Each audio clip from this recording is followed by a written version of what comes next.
turakwitabye karame Nyagasani kugira ngo udutume ku mpuhwe zawe. Ku izina ry'Imana Data na Mwana na Roho Mutagatifu, amen.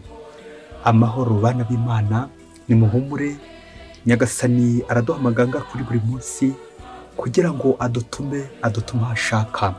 Ubwo turi kuwa kabiri tariki 30 Gicurasi 2023, aho dukomeje cya kiganiro cyacu ahangaha kuri buri munsi, ikiganiro cyitwa Imbaraga z'ikuzimu. Ejo twarebye uburyo koko shitani agenda asenya buhoro ingo kugeza ubwo koko azigaruriye zimwe na zimwe. N'ubusanzwe iyo umuntu agiye nko gutema igiti, uko biri kose ntabwo ushobora gutema amashami ngo wibwire ko igiti nyine ugitemye, ahubwo ugira ute uhera mu muzi. Kurandura igiti neza, gutema igiti neza ni ukujya mu mizi yacyo yose ukayitema, ubundi bikarangira igiti kigahita kigwa. Na shitani rero ntatangwa na bene ayo mayeri, ntawe ko yahera mu mizi kugira ngo ateme nyiri igiti. Ubwo ejo twarebaga uburyo urugo ari izingiro, ari ishingiro ry'ubuzima, ni igicumbi cy'ubuzima. Shitani rero ahera ngaho nyine kugira ngo ahere muri uwo muzi nyine ateme. Naringiye kuvuga ashakisha uburyo bwose agenda abangamira imigambi y'Imana. Urugo aho tuvukira, aho dukurira, aho tuba, shitani aho ngaho arahashomba. Ejo rero tukaba twarasoje tubona abantu bose bitambika mu mugambi w'abashakanye n'izina buri wese yakwita izina urupfu cyangwa shitani, wa muntu koko ujya hagati y'abashakanye. Tuje noneho tugarutse kugira ngo turebe uko buri wese yisuzumye, arebe koko niba nta rugo rw'abandi ari kwangiza, ari kwica, nta rugo rw'abandi yabayemo sekibi, nta rugo rw'abandi yaba nawe ari gushaka gutanya, nawe koko akaba ari gufatikanya na sekibi muri uwo mugambi mubisha wo kurandura igiti ahereye ku mizi yacyo, wo gusenya urugo ahereye mu mizi yarwo. Ibyo ngibyo nta muntu byahesha ishema, kuko gusenya no gusenya nyine nta muntu wakwishimira gusenya. Buri wese yakishimiye ko yubatse, kandi urwo yubatse koko rugakomera. Dukomeje rero ikiganiro cyacu nyuma y'uko buri wese yisuzumye akareba koko icyo atashoboye gukora, bityo agafata ingamba zikomeye cyane zo kwirinda. Ana byo muganga agira ati il vaut mieux prévenir que guérir, ngo ni ngombwa kwirinda kuruta ko wivuza. Niba koko wowe utaraba rupfu mu rugo rw'abandi, niba koko utaraba rupfu mu muhamagaro w'abandi, komeza wirinde kugira ngo koko ejo n'ejo bundi koko aho wambariye inkindi utazahambarira incocero. Nuko rero muvandimwe, nawe ahangaha tugeze ni kuri buri munsi. Niba utariyandikisha, fata ikaramu wiyandikishe muri iyi paruwasi, maze koko ibiganiro turi kwakira ntugahave koko utabirangije, utageze ku musozo. Ko twavuze iminsi 7 yose turimo twihugura ku byerekeye n'umubano w'abashakanye, ku byerekeye no kubaka urugo, muri iyo ngingo yacu rusange nyine imbaraga z'ikuzimu, maze koko turebe ukuntu natwe twashakisha imbaraga z'ijuru. Kuko shitani nyine ntarusha Imana amaboko. Shitani ntabwo ari ukaze kurusha Imana. Imana ni isumba byose, nta niyo tugomba kwishingikirizaho kugira ngo natwe dutere imbaraga zadufasha ko guhangara ikibi, guhangara umwanzi. Kuko nta buryo dushobora kumuhangara nyine tutishingikiriza Imana, tutegamiye kuri Kristo we rutare rutajegajega. Uyu munsi rero nanone turakomeza muri uwo murongo, twirinda ibyo byose byasenya urugo. Ubwo tujya kuzirikana ku ngingo yo guhahamuka, turaza kubona ko icyaha cyo gusambanyi hari abo cyateye guhahamuka, hari n'abandi gikomeje kugenda gihahamura. Byumvikane kubera ububi bwacyo, kubera imbaraga gifite, sekibi ashobora kugikoresha agakinyuramo kugira ngo asenye ingo. Ubu bwa butane bwo kwa guca inyuma, bikaza kurangira koko sekibi imbaraga zishoye aho ngaho. Icyaha cy'ubusambanyi gitera guhahamuka. Dukomeza kubona ko icyaha cy'ubusambanyi nanone ni ukurenga ku itegeko ry'Imana rya 6, ntuzasambane.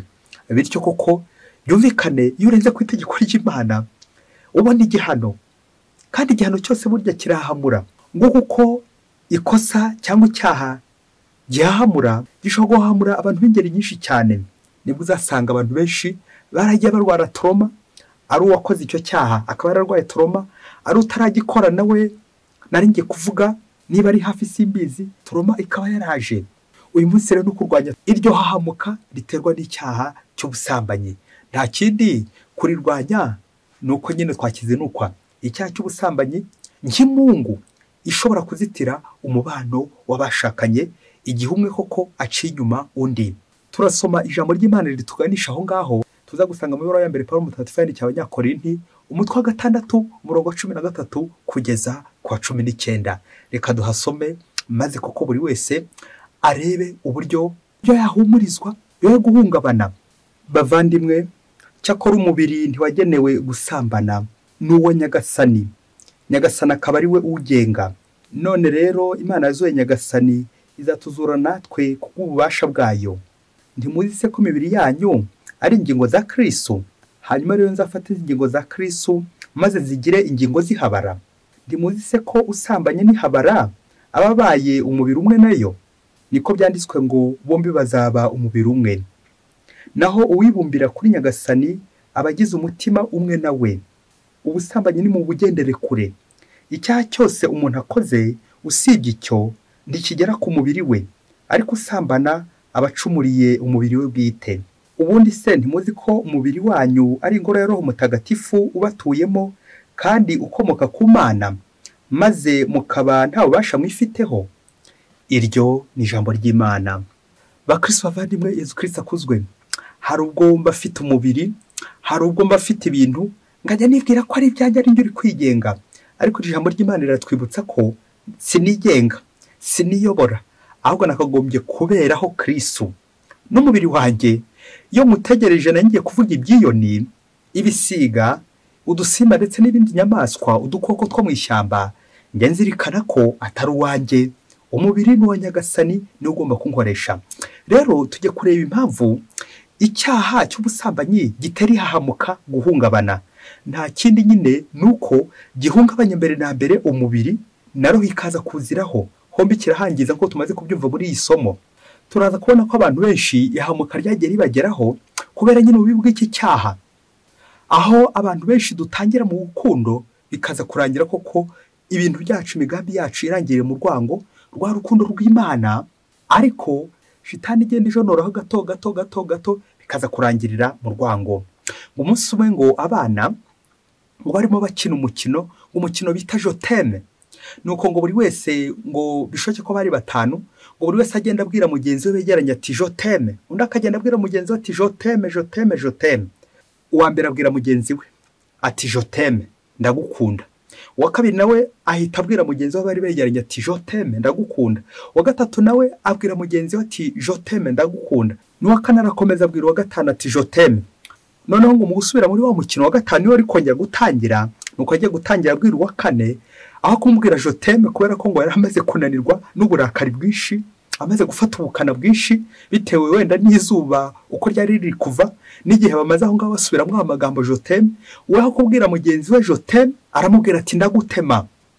Wagiye se ngo intambara ntizatangiye koko zirota ubwo koko, aho ingumi, aho umugeri, niba bari bafite n'umuhoro sinamenya, ndagutema.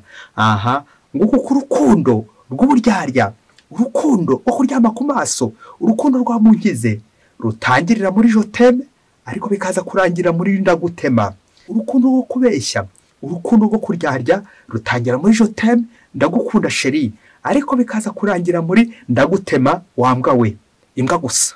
Icyo gihe ntabwo ukimwita sheri nyine, birangira ko kuri kumwita imbwa n'ikindi kintu wishakiye, ndagutema sheri.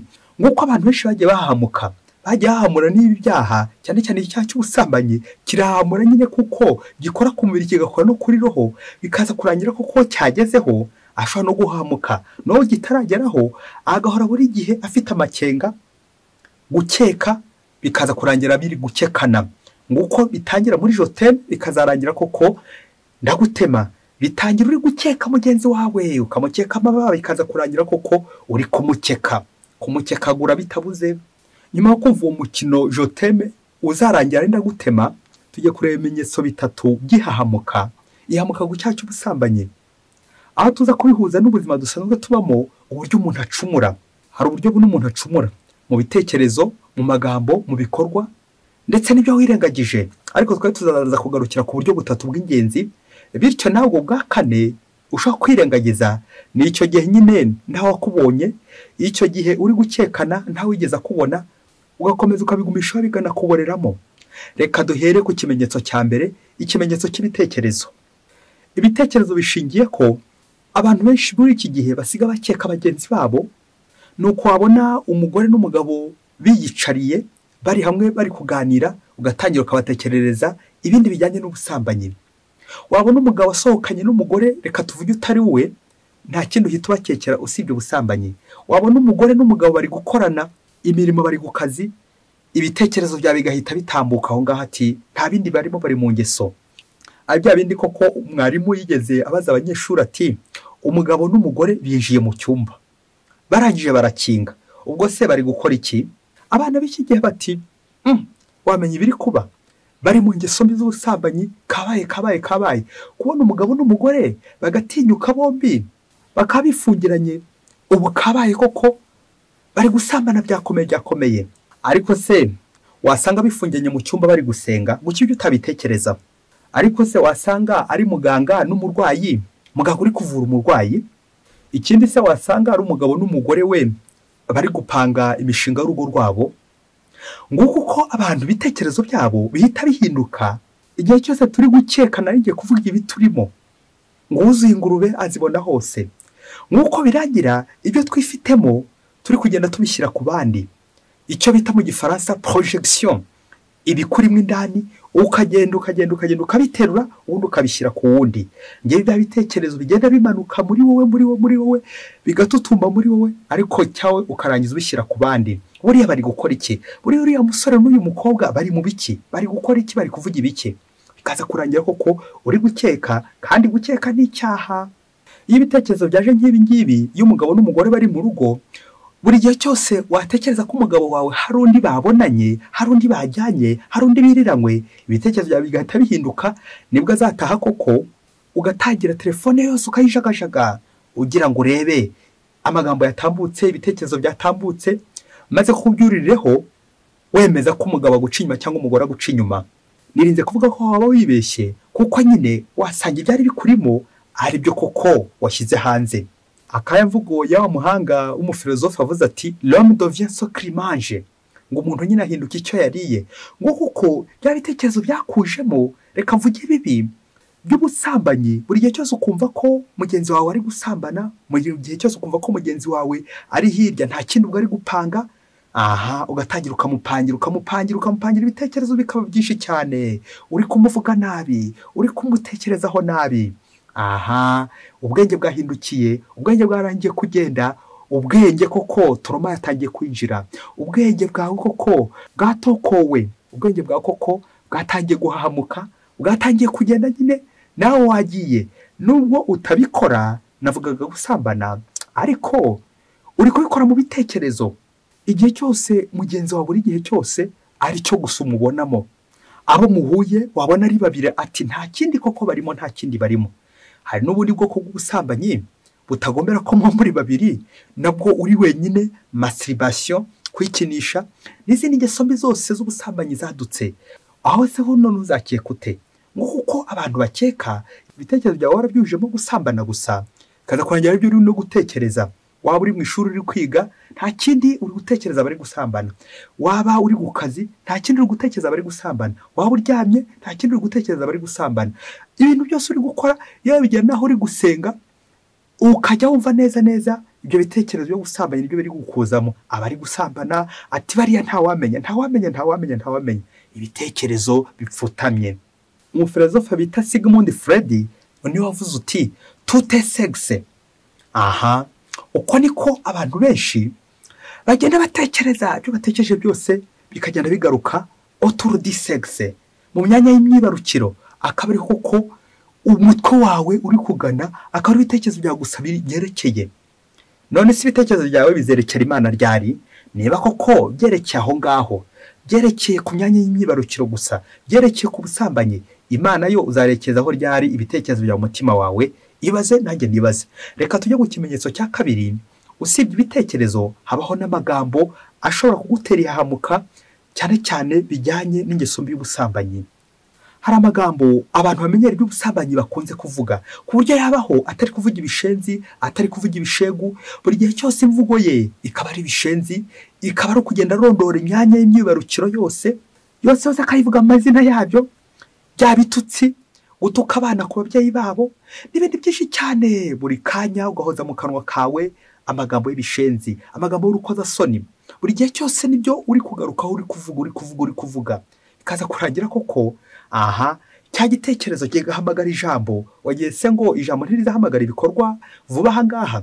Yego, ushobora kuvuga uti ngewe sinsambana, sinica, sindoga, simbeshya, ariko se amagambo yawe yo wagize ngo ni shyashya? Niba koko amagambo yawe agenda agaruka buri gihe kuri ibyo bintu by'ibiterasoni ubihoza mu kanwa, l'homme devient son crimage, umuntu ahinduka icyo yariye. Niba uri kuvuga mu magambo y'ibiterasoni y'ibishenzi buri gihe mu kanwa kawe ntaburemo, nuko nyine nawe izo ngeso mbi koko uzigenderamo, aho ngaho nyine nawe urasambana, ntugatere ibuye abandi. Rero ikiza rero kugenda uvuga ayo magambo koko y'urukozasoni, ayo ngayo koko niyo koko atugejeje kure. Uko no guhahamuka, icyo ni ikimenyetso cyo guhahamuka. Mubyeyi, niba udashobora kumara isaha utaravuga amagambo y'ibiterasoni y'ibishenzi, uzamenye ko nyine ko kwihamuka riri iwawe. Buri gihe cyose ibyo uri kuvuga, ibyo uri kwandika, ibyo watekereje ukanabyandika, abo uri kwandikira, ayo magambo yose agaragaza ko wahahamutse. Iryo ni ihahamuka, iryo ni ihungabana. Reka tunyarukire gato ku mwitozo w'ihungabana ku byerekeye n'ubusambanyi n'ingeso mbi yo gusambana. Nawe ko kuze kureba uburyo ibintu bigeze ahakomeye, abantu benshi barahamutse.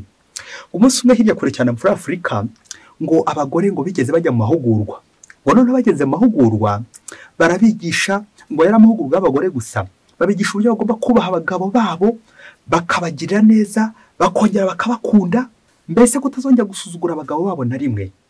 Nuko babagore koko bamaze gufata formation, bamaze ko kwinywa narinjye kuvuga bunguri, bumva koko bahindutse muri ayo mahugurwa. Ngo abagore koko bamaze guhinduka, nuko ngo mwarimu abakoresha umwitozo kugira ngo koko barebe uburyo nibagera mu rugo iwabo, uburyo ko baza kwakirwa n'abagabo babo. Uwo mwitozo wo guhugurwa, uwo mwitozo koko wo kwitwara neza mu ngo zabo. Nuko mwarimu abahereza umwitozo, arababwira ati buri wese nafate telefone ye, ubundi mwandikire abagabo banyu message ngiye kubabwira. Buri wese niyandikire umugabo we message igira iti sheri ndagukunda, nurangiza uyimwoherereze, nuko uze nanone kudusomera icyavuyemo, uze kudusomera ibyo sheri wawe yagusubije. Sheri ndagukunda. Nuko bamaze kwandika za message basubije mu byiciro bitatu. Nuko ngo umugore wa mbere baramusubiza bati, umugabo aramusubiza ati message yayobye, sibyo wandikiye wibeshye, indangare gusa, warangaye, message yayobye ntabwo ari yanjye, uri indangare. Iryo zina ry'indangare. Undi ngo baramusubiza bati, indyarya gusa, umbeshya, ibyo ntabwo bikwiye ku mutima, nyine uri kumbeshya, kuki kare kose utabimbwiye se, indyarya gusa. Uwa gatatu ati ndagufashe, noneho ndagufashe, aho hereye unci inyuma, none ndagufashe, wibeshye ntungarukire mu rugo ndaza kugutema, indaya gusa. Uwa mbere ni indangare, uwa kabiri ni indyarya, uwa gatatu ni indaya. Indangare gusa, indyarya gusa, n'indaya gusa. Ngo kuko babagore amahugurwa bayarangije koko bumvaga ko urukundo rwaje, urukundo rwiyongereye ku bagabo babo. None koko nyumvira ibibaye, nyumvira uburyo bakiriwe, nyumvira izo reaction. Bakristo bavandimwe, Yesu Kristo akuzwe.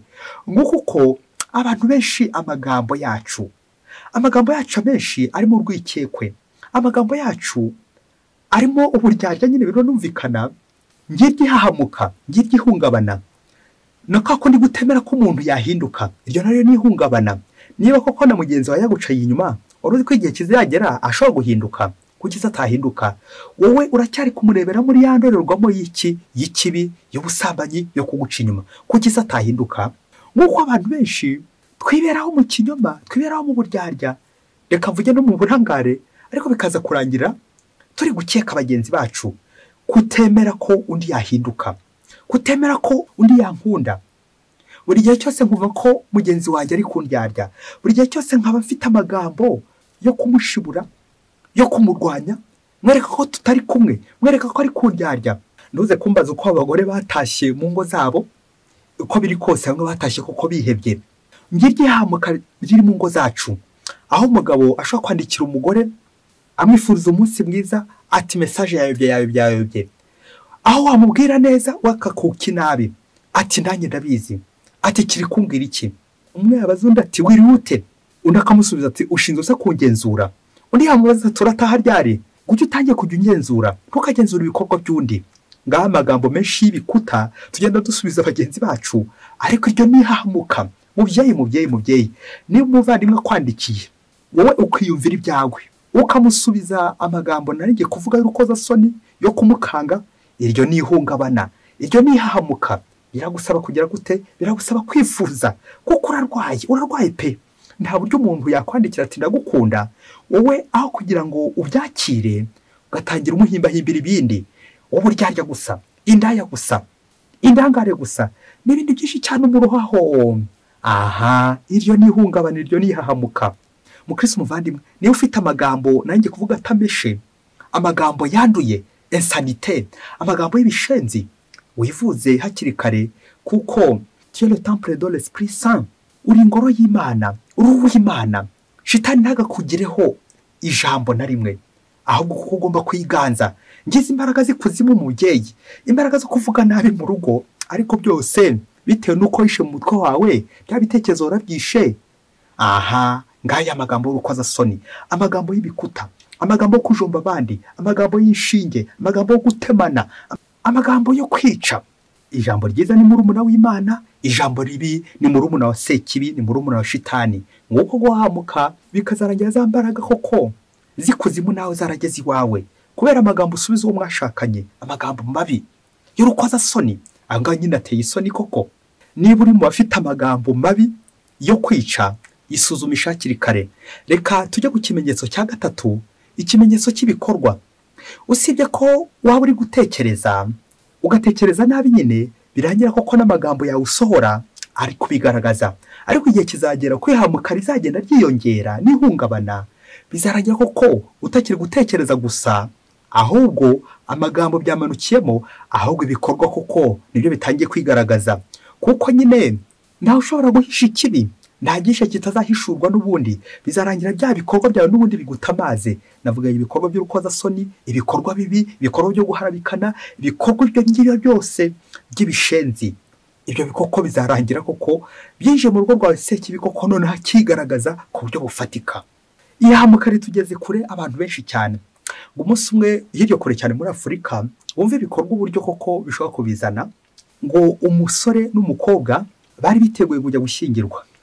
Nuko rero ngo baza kubazwa ikibazo kigira kiti, ubwo n'umugabo bahereyeho baramubaza bati, usanze umugore wawe ari gusambana ukamufata, aho wamubabarira ubundi mugakomeza urugo rwanyu rukagenda neza?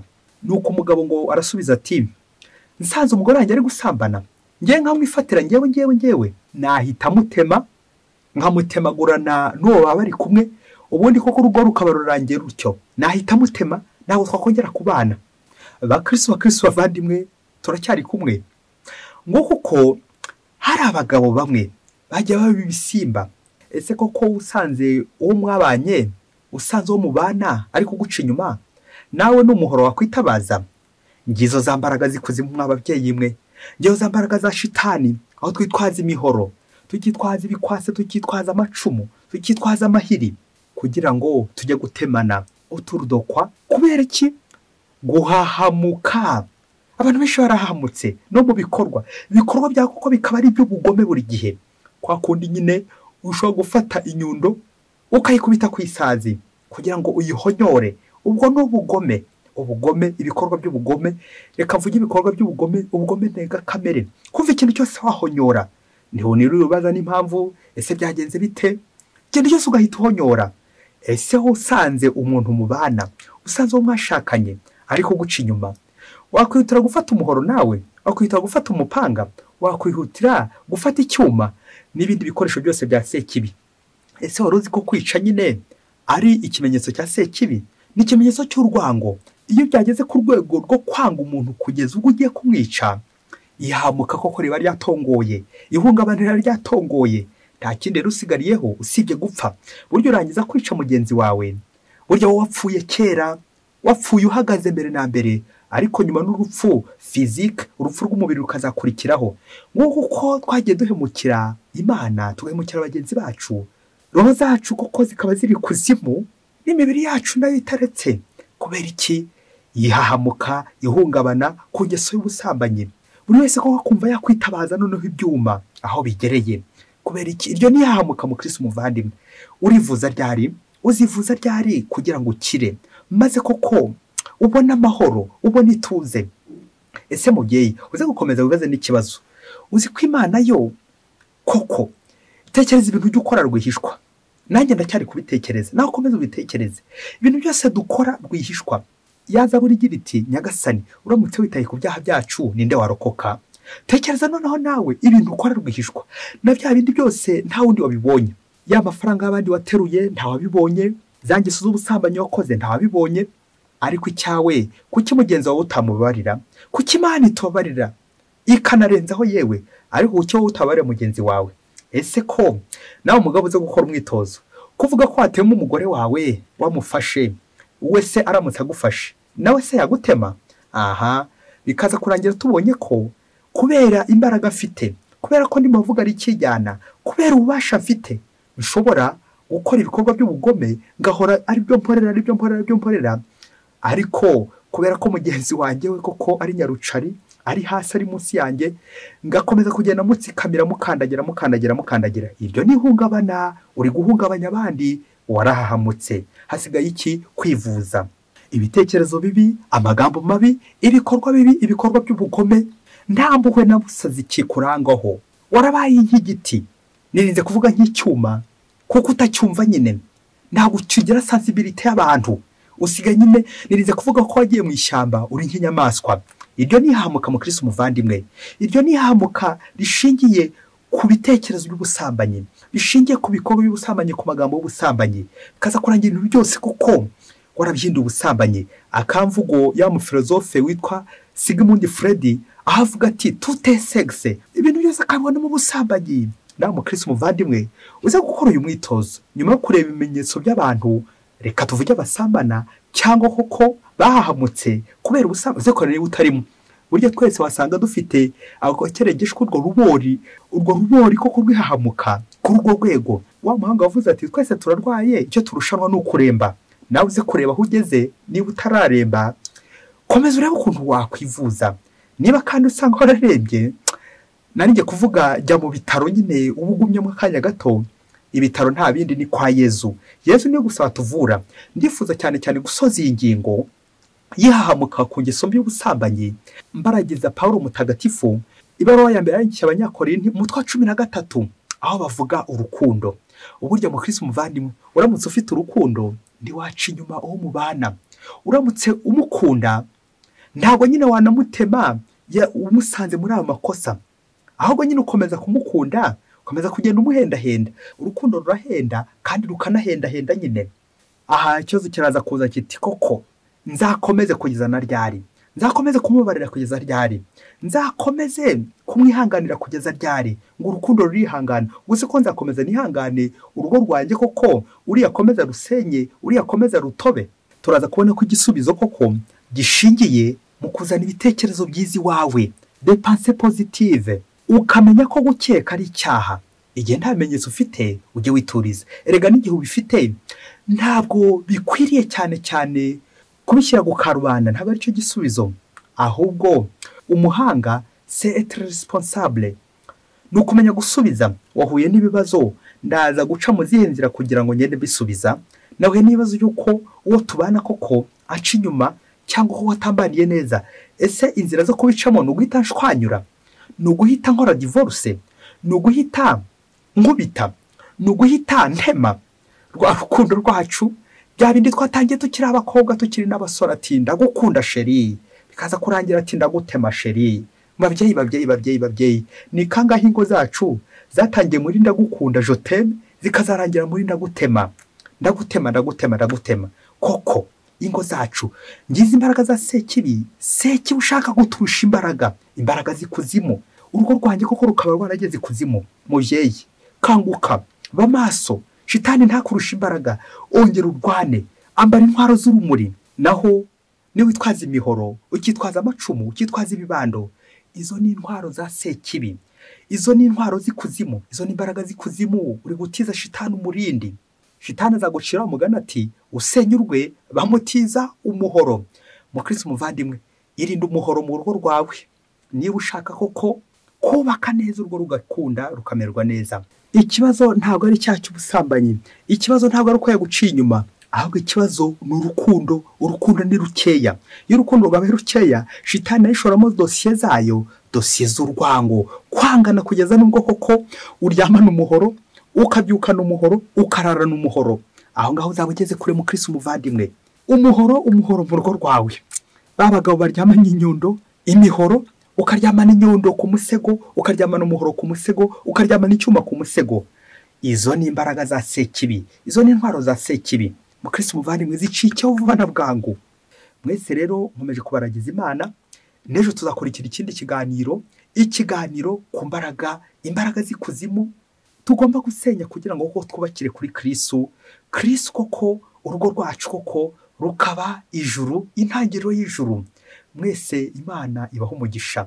Imana Data na Mwana na Roho Mutagatifu. Amen. Padiri Masumbuko na Disilasi wa Diyosezi ya Cyangugu.